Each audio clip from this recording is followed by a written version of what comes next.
अमित शुक्ला जी बरेली से। राधे राधे महाराज जी। राधा वल्लभ श्री हरिवंश महाराज जी, कोटि से प्रणाम।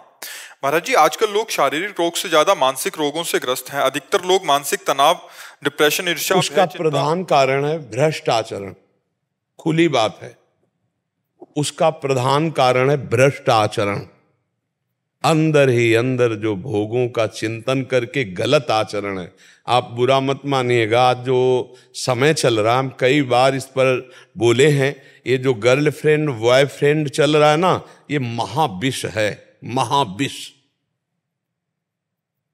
पति के समर्थ होते हुए भी दूसरे पुरुष के साथ पत्नी जा रही, पत्नी सुंदर है, व्यवस्थित स्वभाव वाली है, और पुरुष दूसरी स्त्री से प्यार कर रहा है, वो दूसरी स्त्री के पास जा रहा है। अब ये सब क्या है? ये जो भ्रष्ट आचरण चल पड़े ना, boyfriend girlfriend live in relation, ऐसा सत्यानाश विचारों का कर रही है। समाज में जो गंदगी फैल रही ना, ऊपर से बड़े स्वच्छ दिखाई दे रहे, अंदर से बिल्कुल अपवित्र है, आचरणहीन है। नहीं ना? क्या अपने पति से प्यार करके, अपनी वासनाओं को शांत करके, क्या एक परिवार बढ़िया सुदृढ़ बांधकर नहीं चला जा सकता? कितना सुंदर गृहस्थी होगी, और उनसे जो संतान होगी वो सुशिक्षित, वो धर्मवान, राष्ट्रभक्त, कैसा सुंदर परिवार खिलेगा। ये जो नारकी गति घुस गई है ना, अब उसके लिए धन चाहिए, चाहे जितना धर्म करना पड़े। तो हमारे जो, हम इसीलिए एक शब्द में बोला, आचरण भ्रष्टता सब का कारण है। सब रोगों का, सब पतन का, डिप्रेशन का, सब का कारण आचरण भ्रष्टता है। और ये अंदर से आप देख लीजिए, आप लोगों में से कितने लोग आचरण पवित्र हैं। देखो, हम सब घर के बैठे हैं, हम दोषारोपण नहीं कर रहे, हम सम्मिलित होकर कह रहे हैं, सब सम्मिलित होकर कह रहे। और जो जितना आचरण पवित्र है, उतने उसका हृदय शांत होगा, उतने विचार परायण होगा, उतने निर्णायक, बहुत अच्छी बुद्धि होगी। और जितना भ्रष्ट होगा, उतने नास्तिकता, उत्साहहीनता, कुविचार, और सब ड्रामा, सब पाखंड है, सब नौटंकी नाटक है, इन विचारों का रूपण। क्योंकि पापवंत कर सहज स्वभाव, भजन मूर्ति भाव न काऊ, जो पे दुष्ट हृदय सोई होई, मोरे सन्मुख आओ की सोई। वो आकर भी विमुख रहेगा। आचरण संभालने की प्रभु जरूरत है। बहुत भ्रष्टाचार बढ़ रहा, अंदर ही अंदर खोखला किए दे रहा है हमारे नए बच्चों को, हमारी समाज को। अब हम कैसे बताएं? हम कई बार कह चुके हैं कि जिसको आज इस होटल का भोजन, आज इस होटल का भोजन, आज इस होटल का भोजन, वो कभी एक रसोई में घर की बनी हुई बराबर नहीं रह सकता। उसको चाट लग गई है कई होटलों के भोजनों की। ऐसे ही आज ये बॉयफ्रेंड ब्रेकअप, कल वो बॉयफ्रेंड ब्रेकअप, कल वो गर्लफ्रेंड ब्रेकअप, कल वो। तो ये क्या पति पत्नी आजीवन निर्वाह कर पाएंगे बच्चे? क्या इनका जीवन एक सीमा में बंध पाएगा? और सीमा में नहीं बंध पाएगा तो अब आप विचार करो, जब पुरुष देख रहा है कि मेरी पत्नी कार में बैठी दूसरे की और गले में लग के हंसते बात करते जा रहे, जब वो पत्नी देख रही कि मेरे सामने मेरा पति किसी और से, अब आप बताओ उस घर में क्या होगा और उनकी बुद्धियों में क्या होगा? बहुत रोष आएगा, तो हिंसा में वृत्तियां उतर जाएंगी, जेलों में जाओ, नरकों को भोगो, यही गतियां हैं। इसीलिए एक शब्द में उत्तर दे रहे, हमारी जो आज मानसिक स्तर गिर रहा है, उसका कारण है भ्रष्ट आचरण। अब उसे मानो या ना मानो, भ्रष्ट आचरण में नशा आ जाता है, भ्रष्ट आचरण में अधर्म के द्वारा धन लेना आ जाता है, भ्रष्ट आचरण में पराये पत्नी के साथ या पराये पुरुष के साथ जो सहवास करना आ जाता है, भ्रष्ट आचरण है।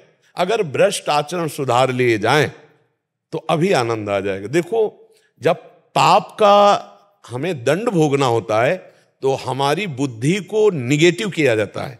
बुरी दशा आने के पहले बुद्धि बदली जाती है। जेका विधना दारुण दुख दीन, वही कै मत पहले हरिलील।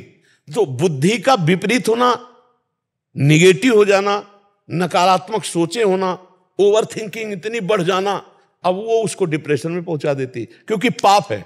अच्छा, पाप नहीं है और भजन हो रहा है, नाम जप है, सत्संग है, आप काट सकते हो, जो आपके व्यर्थ का चिंतन है, ओवर थिंकिंग, आप उसको काट सकते हो, निगेटिव को आप पॉजिटिव में बदल सकते हो, हर बात को संभाल सकते हो। आप भजन करने वाले, सही आचरण वाले हैं तो आप पूरे परिवार को संभाल सकते हो।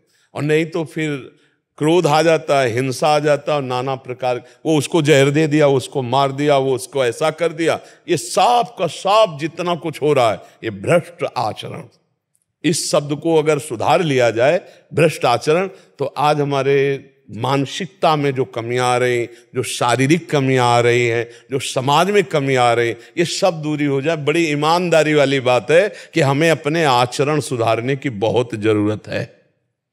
अब वो कह रहा है तुम ऐसा क्यों कर रहे हो, तो बोले मैं बालिक हूं, मैं तुम्हें पसंद नहीं करती, मैं तुम्हें तलाक देती हूं, चाहे जब ले ले, तू मुझे नहीं रोक सकता पति से। ये क्या सभ्यता है, ये क्या पवित्रता है, ये क्या है?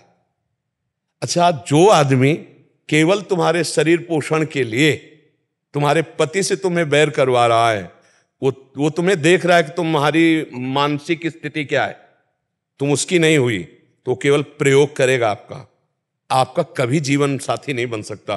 क्योंकि वो जीवन साथी था जिसने तुम्हें पाणिक ग्रहण किया, वो जीवन साथी नहीं है जो तुम्हारा उपभोग कर रहा है। वो समय आने पर तुम्हें ऐसे ही छोड़ेगा जैसे तुमने इसको छोड़ा है। फिर तुम्हारी हालत क्या होगी? विचार करो, जैसा तुम करोगे वैसा ही पलट कर तुम्हारे पास वही कर्म आ जाएगा, पक्का समझो, वही कर्म पलट कर आ जाएगा। एक बूढ़ी माई को जो बहू जो है ना, मिट्टी के खपरे पे भोजन देती थी, तो एक दिन खपरा ऐसे गिरा तो उसका लाला 10 वर्ष का था। उसने कहा मम्मी संभाल के गिरने न पावे। बोले क्यों? बोले जब दादी बूढ़ी है ना, इसमें खाती है ना, तो जब आप बूढ़ी होगी ना तो इसमें मुझे खवाना है आपको। जो तुम दे रहे हो ना वो पलट के किसी दिमाग में जाके जम जाएगा और वही कर्म का तुम्हें हिसाब मिलेगा। इसलिए मुझे लगता है गलत आचरण, पापाचरण, अधर्माचरण, इनको छोड़ा जाए तो हम सुखी हो सकते। इसीलिए अध्यात्म है, इसीलिए हम कहते हैं नाम जप करो, सत्संग सुनो, तुम्हारा मंगल होगा। देखो, ये जो अध्यात्म है केवल आपके मंगल के लिए है, ये कोई व्यापार नहीं है, आपसे कुछ ले नहीं रहे, आपको अपने जीवन की कमाई दे रहे हैं अध्यात्म की। तो इतना तो आप बुद्धि रखते ही हैं कि निस्वार्थ भाव से यदि अध्यात्म की चर्चा आपको मिल रही और आप धारण कर लो तो आपका परम कल्याण हो जाएगा। पर आज का समय है कि बिना पैसा के जो चीज मिलती है उसकी कदर नहीं होती। नहीं, पर कदर हो तो फिर अभी जैसे लगा कि 51,000 रुपया एकांतिक में, फिर आप बड़ी सावधानी से सुनेंगे क्योंकि 51,000 दिया है, बड़ी मुश्किल से हमको सुनने को मिला है। अच्छा, फ्री जैसे है तो उसमें, पर वास्तविक जो कदर करने वाले वो यही जानते हैं कि अध्यात्म कभी बिकता ले और जो बिकता है वो कभी अध्यात्म होता ले। ये भी बात समझ लो, अध्यात्म कभी बिकता ले और जो बिकता है वो अध्यात्म होता ले। अध्यात्म कभी पैसे से नहीं बिकता, वो तो भगवत स्वरूप है। हाँ, वो तो, और इसे स्वीकार कर लो तो मंगल हो जाएगा। और आज हमारे बहुत से भाई बहन स्वीकार कर रहे हैं, बड़ा परिवर्तन हो रहा है।